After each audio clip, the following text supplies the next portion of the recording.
sempre tento aqui, pelo menos, fazer um exercício de imaginação e interpretar ou tentar dar voz às diferentes bolhas. Especular qual pode ser, enfim, o raciocínio que esteja passando pela cabeça de alguém de uma bolha distinta da sua, da minha, que esteja possivelmente nos assistindo. E eu fico pensando que ela pode estar ouvindo o que você está dizendo e, não, você é parte do problema porque você tenta fazer uma falsa equivalência entre os dois, tentar colocar os dois em um patamar de rejeição igual. Você comunga dessa visão? Você acha que os dois, no final do dia, se você filtrar toda a bravata e a histeria toda, no final do dia o denominador comum é o populismo caudilesco, personalista, salvacionista de sempre que assola o Brasil?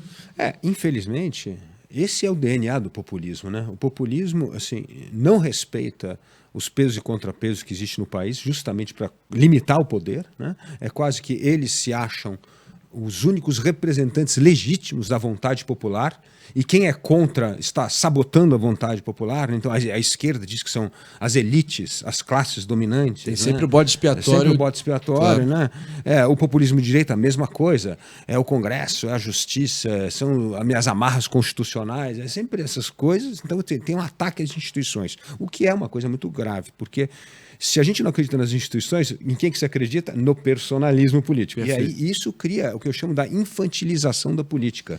Então você é uma criança inocente que precisa dessa proteção do paizão, que vai dar benefício. Ele sabe melhor do que é importante para você, você não tem consciência do que é bom para você.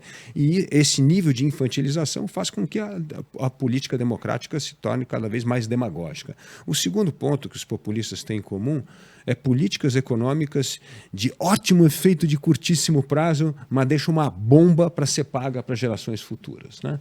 Então, assim, o Lula está fazendo isso exatamente nesse momento. Como você diria? Né? Eu diria três coisas, né? Primeiro, assim, desfazendo a legislação trabalhista. O Congresso Nacional aprovou uma reforma trabalhista, o governo quer desfazer. Aprovando um decreto presidencial para acabar com o marco do saneamento num país, André, que 100 milhões de pessoas não têm saneamento básico, cara. E o cara quer manter monopólio de estatal. É uma vergonha. Destruir o ensino médio. O Bolsonaro não, foi o Temer que aprovou a reforma do ensino médio, uma reforma super importante. O governo detonou. O que é? Manter as pessoas ignorantes. Se a gente não tiver educação de qualidade, você nunca vai ter ganho de produtividade, o Brasil não vai crescer. Então, por exemplo, esse aqui.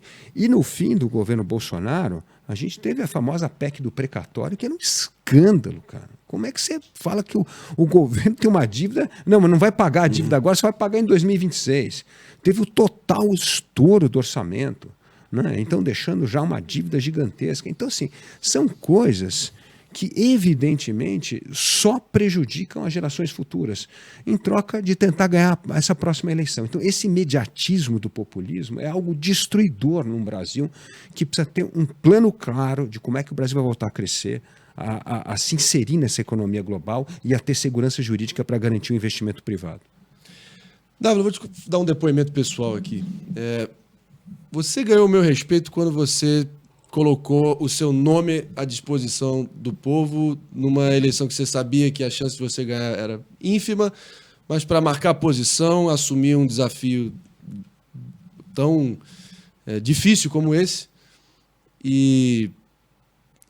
Mas a minha provocação vai no seguinte sentido. Sem demagogia aqui, eu acho que nem eu nem você podemos, nem devemos tocar um violino em relação a como nós fomos criados, a toda a estrutura a privilegiada que a gente teve acesso em termos de educação. Como que a gente aproveitou? Lógico que você está... Quantos anos você está agora? 60. Você está com 60. Poderia ser meu pai facilmente. Mas, enfim, eu com os meus 29 aqui, eu acho que a gente faz a nossa parte a partir das nossas respectivas atuações para colaborar de alguma forma para tentar mudar esse estado de coisas. Mas eu vejo como, por que não, um membro das elite brasileira, que também é uma coisa meio amorfa, também difícil de definir, mas de modo geral eu vejo que a elite brasileira tem uma fração podre que acaba definindo ela e colocando ela na infâmia em grande parte, porque eu vejo muitos filhos dessa elite brasileira que eu mesmo convivi e até convivo em algum grau menos hoje em dia, porque também depois de um certo tempo você se afasta, né? Quando você vê que você não tem nenhuma, você não comunga de nenhuma,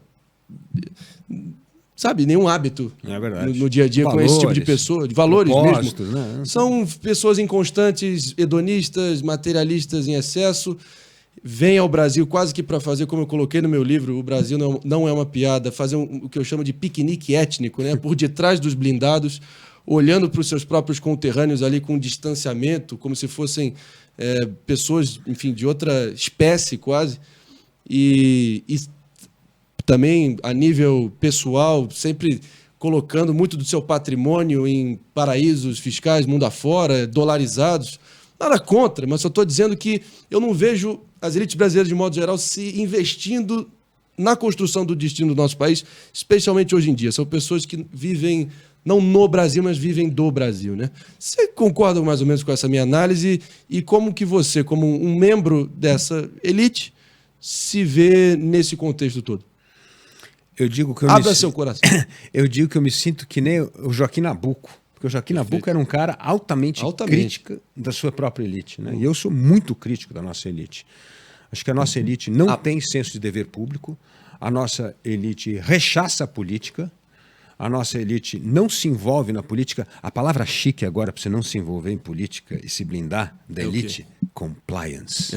Compliance é chiquérrimo, não é? Compliance.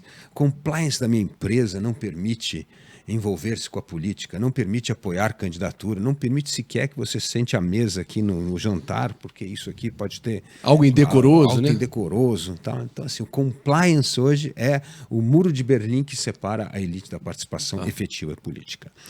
Segunda coisa, essa deserção da política da elite é algo gravíssimo para o país. Quando você vê hoje, qual que era a geração que devia estar no poder? A minha geração, a geração que eu digo de 50 a 70 anos. Perfeito. Quem são as lideranças de 50 a 70 anos no Brasil? Você não tem nenhuma. Você tem a geração que conduziu a redemocratização, que é a turma de 80 a 90, e você tem a jovem geração. Sim. Mas a geração que deveria estar no poder agora foi a geração que desertou da política, não participou da política, se dedicou unicamente à vida privada. E se dedicou à vida privada com o espírito do que eu chamo do centrão empresarial. Tem um centrão político, mas tem um centrão empresarial. Do que se trata esse centrão empresarial? O centrão empresarial é aqueles que aderem ao governo do dia, não importa quem é que seja o governo, porque ele precisa defender o subsídio para a indústria dele, ele precisa do protecionismo, ele precisa da reserva de mercado, ele não consegue competir no mercado global, então ele precisa cortejar sempre o governo do dia, para poder ter as suas pequenas vantagens, manter o lucro da empresa, mesmo sendo uma empresa incapaz de competir na arena global. E o único setor que se distancia desse mundo, que hoje compete no mercado internacional, é o agronegócio. Então a gente devia aprender com o agro. Por que o agro é competitivo e o resto não é? E aí tem características muito específicas. O agro é voltado para a exportação e não para o mercado interno. O agro tem acesso a crédito. O agro é taxado de forma muito mais baixa do que outros setores da economia. O agro não deixou o Estado intervir na fazenda e regulamentar. Porque se a gente tivesse criado o Instituto Brasileiro de Soja, o Brasil, em vez de exportar soja, estaria importando soja. Né? Então, assim, a gente tem que aprender essas lições do agro e levar para o mundo da indústria e do serviço e repetir a fórmula de sucesso que é o agronegócio.